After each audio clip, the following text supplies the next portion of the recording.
सोचिए कि अगर हम किचन में जा रहे हैं, रसोई घर में अगर हम जा रहे हैं या खाने की दुनिया में हम जा रहे हैं, तो इन 4 कैटेगरीज़ में आप कुछ एग्जांपल्स डाल सकते हैं?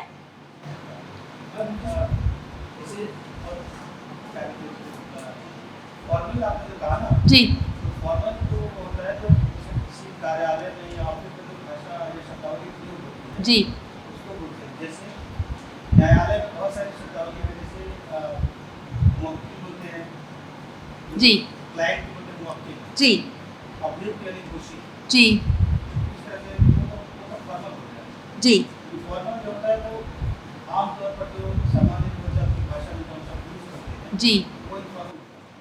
जी। तो ये वो वाला फॉर्मल इनफॉर्मल नहीं है जो आप बताना चाह रहे हैं। हाँ, जो फॉर्मल इनफॉर्मल अब जो हम उस तरह से इस्तेमाल करते हैं, ये उससे ये हमारे लिंग्विस्टिक एस्पेक्ट्स का एक पार्ट है, तो उसमें उसकी परिभाषा यहाँ बदल गई है। ओके, तो देखिए आप ज़रा कि इसमें आप कौन से, अगर आप किचन या खाना या कुलिनरी में जा रहे हैं, हाँ, तो उसमें और शब्द ढूंढिए, उस फील्ड में और शब्द ढूंढिए कि आप अगर खाने की दुनिया में हैं। फ्रिज, फ्रिज का हिंदी में नहीं है शब्द।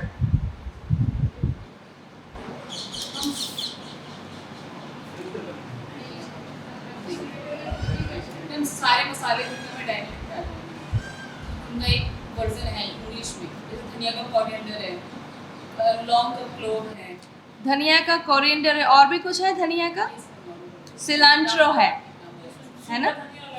जी। तो कोरिएंडर जब हम कहते हैं तो वो होगा हमारा कोरिएंडर पाउडर, सूखा वाला। सिलांट्रो जब हम कहेंगे तो हरा धनिया होगा। फ्रिज, फ्रिज के लिए शब्द है प्रशीतक, इस्तेमाल नहीं होता है लेकिन शब्द है। तो जैसे जैसे समय बदल रहा है, हमारी शब्दावली बदल रही है, और बाकायदा बहुत सारे देशों में, हालांकि शायद सारे देशों में, एक कमेटी होती है जो भाषा पर काम करती है, और जो नए शब्द आ रहे हैं उनका हिंदी या अपनी भाषा में कोई ना कोई रूप लेके आती है। ये अलग बात है कि जो अंग्रेज़ी वाला रूप है, जैसे फ्रिज, बहुत इतना ज़्यादा कॉमन है कि सब लोग उसी का इस्तेमाल करते हैं। तो जी, शब्द ऐसे भी होते हैं जो भी मतलब उनका जैसे मास्क के लिए बताया था कि मास्क के लिए हिंदी वर्जन ये हो सकता है, वो बहुत ही अटपटा होता है कि वो नहीं बोल नहीं पाते। जैसे प्रसिद्धक और फ्रिज में फ्रिज बहुत ईजी है, हाँ बिल्कुल, वो आप बिल्कुल सही कह रहे हैं। तो वो किस कैटेगरी में आएगा? नहीं, तो कैटेगरी वाइज, क्योंकि परिभाषाएं जब होती हैं तो परिभाषाएं हमें बांधती हैं कि ये हमारी परिभाषा है, हम इस बंधन से बाहर नहीं जा सकते हैं। लेकिन कुछ चीज़ें ऐसी हैं, हमेशा जीवन में, चाहे वो आपकी पढ़ाई हो, आपकी ज़िंदगी हो, घर हो, कुछ भी हो, एक्सेप्शंस हमेशा होते हैं। कि हमारे घर में 4 कमरे हैं, 1 room is, we call it bedroom, 1 is dining room, लेकिन अगर मेहमान ज़्यादा होंगे तो dining room could be used as bedroom, and that's exception for that part. तो एक्सेप्शंस आपके हर जगह होंगे, एंड यहाँ भी वही बात है कि फ्रिज है, बिल्कुल है, हिंदी का शब्द भी है।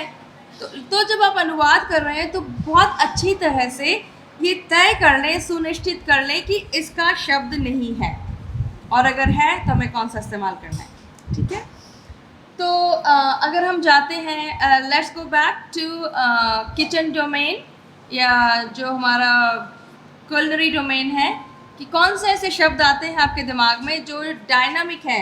वो तो बहुत आसान होना चाहिए, उदाहरण बताइए कुछ, आप लोग बताइए। Plate, glasses. प्लेट का क्या शब्द है?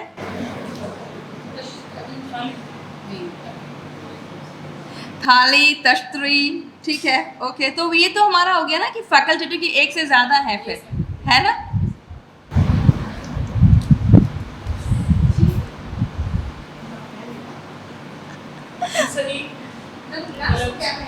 ओके, फैकल्टेटिव जिसमें एक से ज़्यादा है, ये तो बहुत उदाहरण है हमारे पास सारी भाषाओं में। ये एक छत है, तो छत हमारा सोर्स है। टारगेट में, अंग्रेजी हम टारगेट बना रहे हैं तो उसमें रूफ और सीलिंग है। और कोई शब्द काफी सारे आ गए अभी। हिंदी में सोचिए पहले एक शब्द और अंग्रेजी में उसके लिए 2 हों। इंग्लिश में वाटर है लेकिन हिंदी में पोषण। हाँ, तो ये अदर वे आपका वो हो गया, बिल्कुल। और कुछ? कमल, कमल के लिए क्या है? और उसमें लोटस है, ठीक है। तो हम अंग्रेजी को यहाँ पे सोर्स बना रहे हैं, हिंदी को टारगेट बना रहे हैं। उल्टा चाहिए, हिंदी में जैसे एक यहाँ पे हमने एक ही सिर्फ लिखा है छत। एक कल मैंने एग्जाम्पल दिया था घड़ी, है ना। और कुछ? चश्मा, चश्मा क्या है? जब आंखों में पहनते धूप का चश्मा, उसके लिए क्या शब्द हो सकते हैं? गॉगल्स, सनग्लासेस, शेड्स भी कहते हैं आजकल। तो वो हमारे पास हम उसको एक ही कहते हैं। इनफैक्ट हम चश्मा सबको चश्मा कहते हैं, चाहे वो सनग्लासेस हो चाहे वो नज़र का चश्मा हो, है ना। स्पेक्स बोलते हैं। हाँ, तो वही है कि चश्मा हमारे लिए चश्मा है सारा, चाहे वो नज़र का हो चाहे वो धूप का हो। अंग्रेजी में वो अलग अलग होते हैं, अंग्रेजी में उसे रीडिंग ग्लासेस भी कहते हैं, ठीक है, जो चश्मा जो पढ़ते हैं ना। या फिर ग्लासेस, अगर आप ग्लासेस कहेंगे तो आपका ध्यान वहीं जाएगा कि आप इस चश्मे की बात कर रहे हैं, नहीं इस चश्मे की बात कर रहे हैं, क्योंकि ज़्यादातर लोग वही है। और शायद ये भी हो सकता है कि आपके आसपास के लोग जो हैं उससे आपकी शब्दावली बदल जाती है। जैसे कि अगर ग्लासेस हैं तो अगर मैं कहूँगी वेयर आर माई ग्लासेस, तो मेरे बच्चे मेरे सन ग्लासेस को ढूंढेंगे। लेकिन अगर मेरे हस्बैंड कहेंगे तो वो उनके लिए वो, तो शायद एक ये हो सकता है। थोड़ा सा इस चीज़ का भी थोड़ा फर्क पड़ता है कि अगर नॉलेज ज़्यादा है बंदे को तो वो ज़्यादा पर्टिकुलर हो जाता है। लेकिन अगर आप बिना पढ़े लिखे मतलब नॉर्मल इंसान से बात करेंगे तो सबको एक जैसे, सबको एक चश्मा है। जैसे आप क्लॉथ की बात करोगे तो मुझे लगता है जितने भी लोग 90% वो क्लॉथ की बात करेंगे। रिस्ट वॉच कहेंगे तब वो रिस्ट वॉच कहेंगे। गांव में अगर कहीं क्लास तो क्लासेस कहेंगे तो पानी बिल्कुल, बहुत सही आपने कहा है। और आपका अंदाज़ा, आपका अनुमान जिस दिशा में आप जा रहे हैं बहुत सही है कि जितनी आपकी नॉलेज होगी उस हिसाब से। तो वही बात मैं कल परसों कह रही थी कि आप जब अनुवाद कर रहे हैं तो आपके दिमाग में एक पर्टिकुलर ऑडियंस है कि ये चीज़ मैं इस लेवल के लिए कर रहा हूँ या कर रही हूँ, तो उस इंसान को उस लेवल की भाषा की समझ होगी, वो उस स्तर तक पहुँचेगा तो वो समझ जाएगा। चश्मा फारसी में फॉल है, वाटरफॉल, सुना है कभी आपने? कश्मीर में स्पेशली वहाँ चश्म कहते हैं ना। हाँ, चश्म आँखों को भी कहते हैं, है ना, उर्दू है ना, चश्मे, राइट, एग्जैक्टली। तो अब सोचिए कि हम चश्मा ऐसे बोल देते हैं, राइट, और कितने सारे उसके शब्द हैं। तो जब आप भाषा से भाषा में जा रहे हैं तो उसका शब्द का अर्थ बिल्कुल बदल भी जाता है। एक शब्द मैं बहुत सुनती थी, अनर्गल, सुना है आपने कभी? अनर्गल, मुझे लगा कि अनर्गल अंग्रेजी का शब्द है, लेकिन जो B.R. चोपड़ा साहब है उनकी रामायण में अनर्गल शब्द का इस्तेमाल हुआ है। याद है किसी को कुछ? जी, लैच नहीं, मैं अनर्गल कह रही हूँ, not Argala. Argala will be कुंडी ना। हाँ, अनर्गल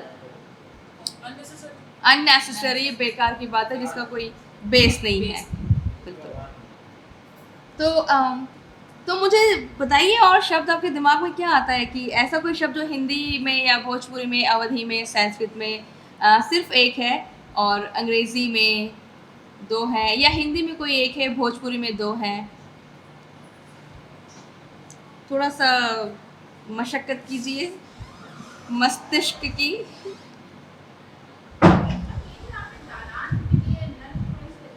जी,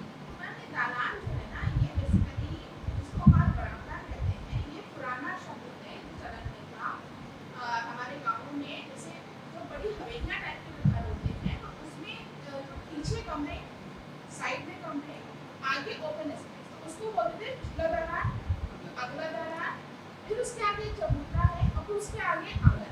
ये बीच उसको में जो होने वाला। अब हम उसको क्वार्टर फॉर्मेट में बरामदा जो है वो हिंदी का शब्द नहीं है, हाँ, मेरे ख्याल से वो फ्रेंच शब्द है शायद। वरांडा, हाँ वो पर ये दालान का जो है वही शब्द है, लेकिन थोड़ा सा उसका फीचर चेंज हुआ है क्योंकि जब हम मॉडर्न आर्किटेक्चर में आ गए, अगर हम जो हमारे घर हैं वो मुगल स्टाइल से बने हुए हैं, उसमें वो वाला जो एरिया है वो दालान कहलाता था। फिर जब हम इसकी आर्किटेक्चर में आए, इंग्लिश आर्किटेक्चर में आए, तो वही जगह बरामदा होगा, वो ऑलमोस्ट सिमिलर है। यहाँ पर नल नहीं आएगा, इक्वली टू बरामदा ही बिल्कुल हो सकता है। अब जो मैंने लिख दिया, it's not the hard and fast की है। दालान से जो जो वही हम 2 दिन पहले बात हो रही थी, कुछ चीज़ें ऐसी हैं जो एक जगह सही है, दूसरी जगह नहीं है।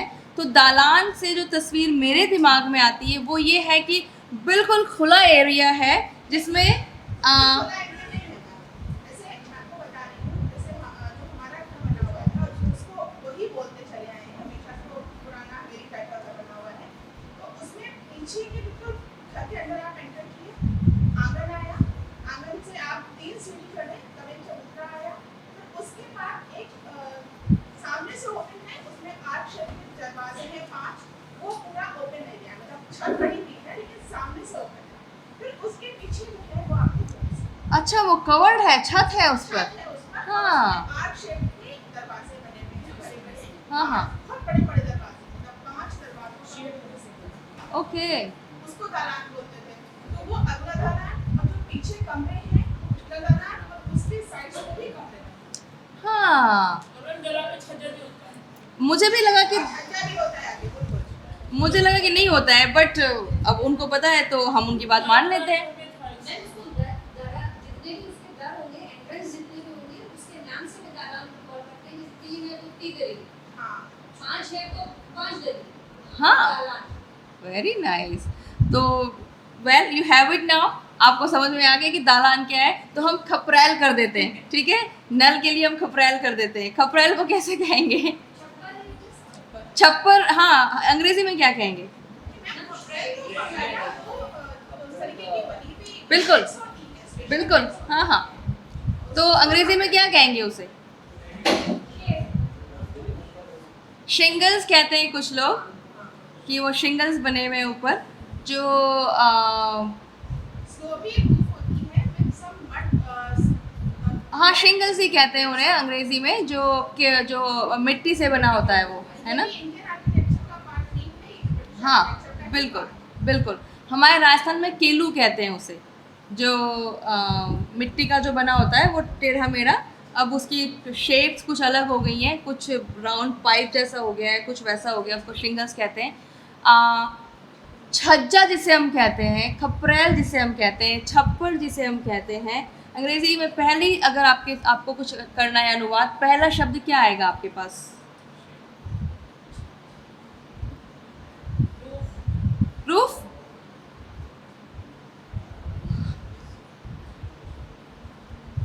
छज्जा, खपरैल, खप्पर, सॉरी नॉट खप्पर, छप्पर सॉरी नॉट खप्पर, खप्पर भी एक शब्द है, उसका तो शायद कुछ है नहीं। क्या है खप्पर?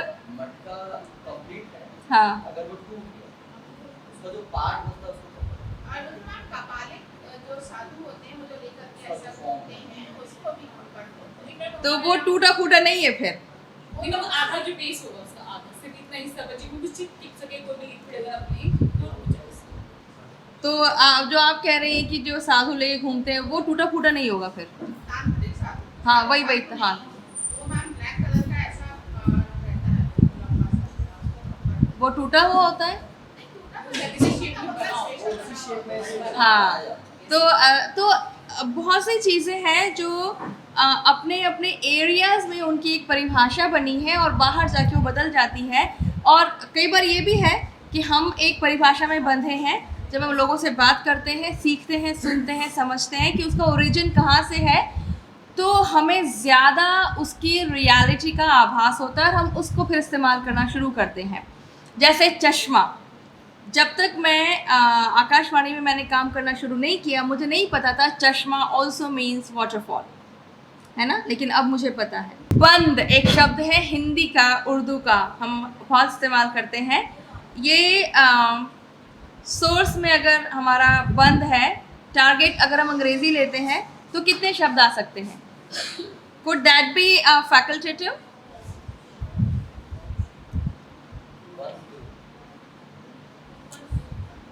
फैकल्टेटिव है कि आपका टारगेट में एक से ज़्यादा उसके मीनिंग्स या शब्द आपको मिलेंगे। तो अगर हम बंद कहते हैं, है ना, तो हम जब कहेंगे कि मेरी घड़ी बंद है, क्या कहेंगे? My watch doesn't work is the correct translation, है ना। मेरी घड़ी बंद है, my watch doesn't work, और function, है ना, ये आपका होगा। my watch stopped, तो अच्छी अंग्रेजी नहीं है कह सकते हैं, क्योंकि आप अनुवाद में सबसे पहली शर्त है आपका अर्थ वहाँ तक पहुँच जाए, है ना। तो मैं एक एग्जांपल दे रही थी, आप लोग कुछ लोग शायद यहाँ पे थे, हॉट क्लोथ्स का। जब मुझे मैं अंग्रेज़ी सीखना मैंने शुरू किया था, अभी भी सीख रही हूँ, पर तब तो बहुत शुरू ही किया था मैंने। तो मैं एक एग्जांपल दे रही थी कि तो बंद के लिए कुछ शब्द हैं। आप लोग सोचिए, मेरा तो इतना छोटा सा दिमाग है, कचौरी जैसा, आपका नारियल जैसा है। सोचिए कि क्या क्या शब्द हो सकते हैं। और यहाँ पर मैम ये वर्क और स्टॉप को लेकर के ना, हाँ, इसमें ये लग रहा है जैसे स्टॉप कहने का मतलब है कि बाहर से फोर्स करके रोका जा रहा है स्टॉप, और Okay. वर्क जो है वो एक पर्टिकुलर जब तक एनर्जी है तब तक वर्क कर रहा है, और एनर्जी खत्म होने के बाद कार्य बंद हो रहा है। so stop the work, stop the car, or they stop the function. तो गुड, वेरी गुड, कि फोर्सफुली या बाहर से कोई आपका एक्सटर्नल एलिमेंट है जो आपको उसको रोकने को या बंद करने को मजबूर करता है। ठीक है, ओके। और कोई शब्द आते हैं आपके दिमाग में? उनके लिए नजरबंद भी बोला। हाँ, बिल्कुल बिल्कुल। एक शब्द है नाड़ा। नाड़ा कहाँ बैठ, किस जगह जाएगा? डायनामिक में जाएगा कि हमारा एक बिल्कुल वैसा शब्द है, हम उसको एज इट इज ले सकते हैं, it will convey the meaning of नाड़ा। ऐसा कोई शब्द है अंग्रेजी में? स्ट्रिंग बोलते हैं, ओके। स्लोगन नारा। दूसरा स्लोगन वो नारा, ये भी Tom killed the intruder, but unfortunately he did not call the police. अब अभी देखिए क्या मतलब हुआ इसका, अगर आप इसको देखेंगे इसका मतलब क्या हुआ आप बता सकते हैं? टॉम ने किसी को मार दिया जान से, लेकिन उसने पुलिस को नहीं बुलाया। इसका मतलब क्या हुआ बताइए?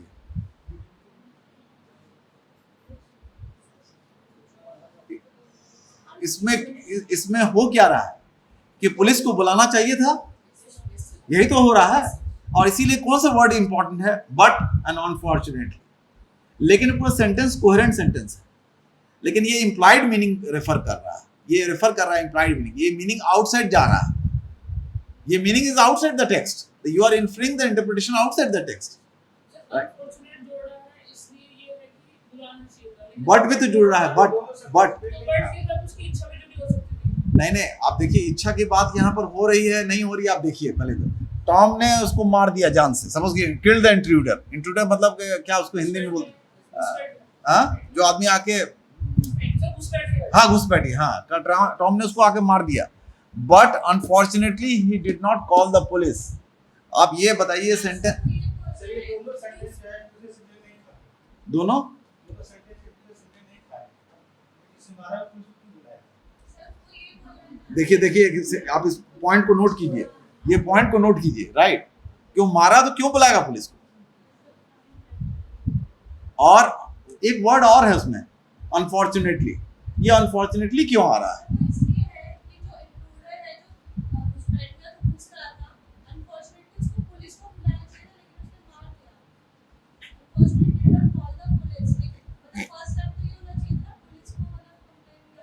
नहीं, टॉम ने तो उसको मार दिया, फिर अनफॉर्चुनेटली वर्ड क्यों यूज हो रहा है?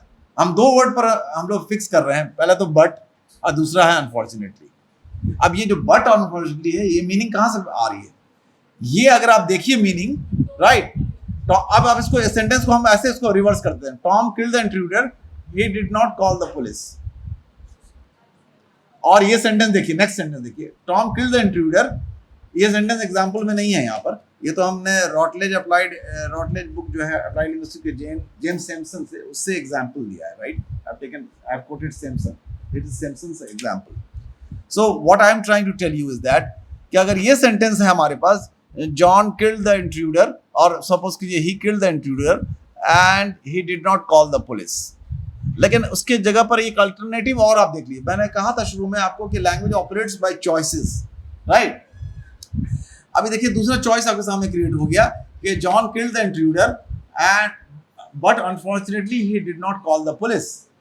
अब इसमें बट आ गया, राइट। हम लोग थोड़ी देर पहले क्वेश्चन की बात किए थे, वॉश पोटैटोज वाली में क्वेश्चन आप देखिए, अप्लाई कीजिए, तो उसमें बट से क्वेश्चन पैदा हो रहा है, बट अनफॉर्चुनेटली जो वर्ड है, जो आपका मार्कर है अनफॉर्चुनेटली, या कभी कभी कहते हैं श्योरली, कभी कभी कहते हैं नाइस, कभी कभी ये सब these are all called as hedges, these are called hedges, right, stance markers, discourse markers they are known as। तो इससे क्या होता है, मीनिंग कहीं लग रहा है, कहीं ना कहीं meaning is operating from outside. कोई ऐसा आदमी है, राइट, जो कि लीगली बड़ा अवेयर है ऑफ द सिचुएशन, आपको नहीं लग रहा है सेंटेंस से, राइट। अब ये sentence is open for interpretation. ये जो आपके साथी ने कहा कि सेंटेंस नहीं जुड़ा हुआ है, एक बार उनका जरा से स्टेटमेंट फिर से सुना जाए, आप फिर से बताइए। इंट्रूडर, हाँ, but unfortunately he did not call the police. जी जी, सामान्य तौर पर मेल नहीं खा रहा है। कोई आदमी मारेगा अगर किसी आदमी को, तो पुलिस को नहीं बुलाएगा, एक ये मीनिंग है। कोई आदमी मारेगा, एक और भी मीनिंग है, पुलिस को बुला सकता है, हो सकता है गलती से हो सकता है मीनिंग। ये मीनिंग कौन डिसाइड कर रहा है? अब कोई ऐसा मीनिंग भी है कि भाई अगर तुमने मार दिया तो कम से कम पुलिस को तो बुला लेते, अनफॉर्चुनेटली। अब आप देखिए ये मीनिंग कौन डिसाइड कर रहा है? करने वाला, मतलब आज आप ट्रांसलेट कर रहे हैं आप इस चीज को, तो आप कैसे डिसाइड करेंगे कौन सा मीनिंग कहाँ अप्लाई हो रहा है? ये दिस इज द चैलेंजिंग। जी, जैसे पुलिस को बुला ले तो बचाव के कुछ चांस हो सकते थे, होता ना कि खुद ही मार दिया, पुलिस को बुलाया तो शक ना। हाँ, ये भी एक मीनिंग है। चौथा मीनिंग ये भी है कि अपने आप को सेफ गार्ड कर लेता कि ऐसे हमको अटैक कर रहा था intruder, that's why I, right. ये भी एक मीनिंग है। सर एक पर्सपेक्टिव, हाँ, ये घटना कहाँ की है, किस देश में? बिल्कुल। यहाँ पर एक किसी का एक्सीडेंट होता है, अगर उसको हॉस्पिटल ले जा रहे हैं तो आदमी फंस जाता है। टॉर्चर करता है, इसके बाद दूसरी की स्थिति आती है। यहाँ तो पुलिस से बचेंगे, हाँ इतना ही बड़ा हो। हाँ, और अगर कहीं दूसरी कंट्री में जहाँ पर लॉ एंड ऑर्डर बहुत ज्यादा मेंटेन किया गया हो, तो वहाँ तो पहले पुलिस को इन्फॉर्म करके कुछ भी करके एकदम एग्जैक्टली हम यही पॉइंट को आपके सामने वाज़ेह रखना चाह रहे थे कि अगर एक सेंटेंस में हमारे पास ये सारे वजूहात निकल के आ गए, ये सारे एंगल्स निकल के आ गए, और ट्रांसलेटर के सामने एक बिग चैलेंज, ट्रांसलेटर को डिसाइड करना है। Good decision by translator will make a good translation text. There are any questions, any queries? Right sir, जैसे कि मान लीजिए अगर कोई इंडियन लिटरेचर को इंग्लिश में किया, इंग्लिश में ट्रांसलेट किया, और इंग्लिश से कोई फ्रेंच या रशियन कोई अदर लैंग्वेज स्पेनिश में कर रहा है, तो इंग्लिश में जो ट्रांसलेट करने वाला अगर वो यहाँ का कल्चरल जो सिग्निफिकेंस से कोई मिस कर दिया, जैसे गंगा जल है एक शब्द होता है, जी, गंगा जल को उसने अगर केवल सिंपली गंगा वाटर कर दिया, और जो दूसरी भाषा में कर रहा है उसने उस भाषा को ध्यान में रखा और वहां से उसने सीधे वैसे ही कर दिया, तो जो भाव गंगा जल कहने में वो नहीं है, इमोशन है, नहीं है। हाँ, तो वो जो सांस्कृतिक जो प्रभाव है, वो तो हम लोग डिस्कस किया। वो देखिए ये सारे लोग उनमें एनोटेशंस में लिख रहे हैं ट्रांसलेटर्स। अब गंगा जल का पूरा कंप्लीट आप देखिएगा, रेफरेंस से पहले पूरा उनके नोट्स में आ रहा है कि गंगा जल how it is being conveying some kind of very special meaning in this country and what I am using, right, and the translation is there, दोनों मीनिंग में लिख रहे हैं वो लोग। इसमें एक चीज़ और बोलना हाँ, चाहूँगा। ये कह रहा था जैसे अभी आपने पीटी का एक कॉन्टेस्ट दिया था। तो जब आपने पीटी कहा तो यहाँ पर आपने पेन ड्राइव का संदर्भ दिया था, लेकिन मेरे दिमाग में जो पहला आया, मैं जिस परिवेश से आया इलाहाबाद से, वहाँ प्रतियोगी माहौल है। वहाँ पर ईडी का मतलब होता है प्रतियोगिता दर्पण। हाँ वो मैगजीन के हाँ राइट, आता है। जी जी। तो पहला भाव यह है, तो क्या अगर मैं ट्रांसलेट करूंगा, पीडी केवल दिया है आपने, पेन ड्राइव नहीं अगर वहाँ पर रेफरेंस दिया है, तो मैं प्रतियोगिता दर्पण के संबंध में उसको आगे बढ़ा दूंगा जी। वो चैलेंज है, यही तो चैलेंज है ना, यही इससे कैसे जी कॉन्टेक्स्ट को जी जी जी कॉन्टेक्स्ट ही काम करेगा जी जी जी। कैसे करेंगे? प्रिज्यूम तो आपको कंटेक्स्ट को रीड करना पड़ेगा, और कंटेक्स्ट तो वेरी करता रहेगा, चेंज करता रहेगा। तो वो उसमें एक और सिचुएशन है कि जिस टाइम में, अब आप ये समझिए, जिस टाइम में ग्रामर ट्रांसलेशन मेथड चल रहा था, तो आप कह रहे थे राम किल्ड द टाइगर, तो उसका ट्रांसलेशन बहुत सही निकल के आ रहा था।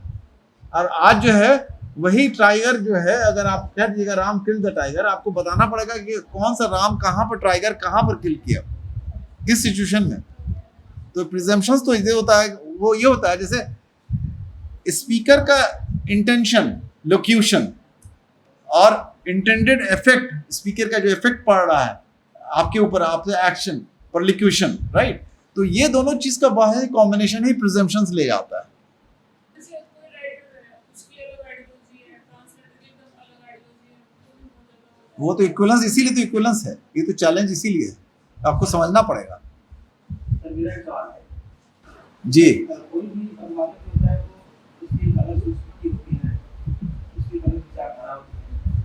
तो जैसे कि टेक्स्ट मान लीजिए कि हिंदी से इंग्लिश में ट्रांसलेट हुआ, जिससे ट्रांसलेट किया उसकी अलग विचारधारा है, हिंदी से इंग्लिश में ट्रांसलेट किया उसकी अलग विचारधारा है।